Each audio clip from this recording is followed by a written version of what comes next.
વડોદરાના ભાયલી વિસ્તારમાં પડ્યો ભૂવો। ડ્રેનેજની કામગીરી બાદ યોગ્ય પુરાણ ન કરાતા રસ્તો બેસી ગયો। બાઇક સવાર ભૂવામાં પડતા ઈજાગ્રસ્ત થયો। સ્થાનિકોએ મનપાની કામગીરી સામે સવાલ ઉઠાવ્યા। આડેધડ ખોદકામ બાદ યોગ્ય રીતે પુરાણ ન કરાતા આક્રોશ।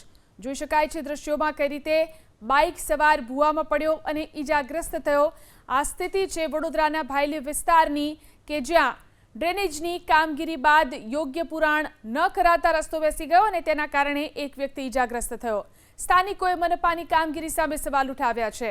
આડેધડ ખોદકામ કરવામાં આવે છે અને ત્યારબાદ પુરાણ કરવામાં આવતું નથી, જેના કારણે આક્રોશ છે।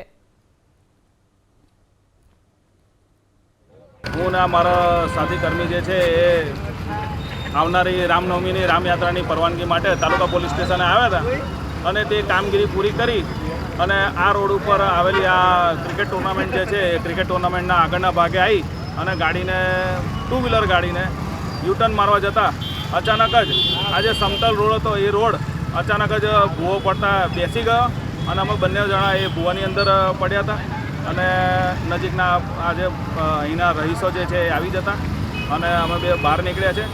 બાઇક બહાર નીકળે તેવી પરિસ્થિતિમાં નથી અને આજુબાજુના જે રોડનો જે ભાગ છે કિનારીઓ એ પણ ધીરે ધીરે તૂટી રહી છે।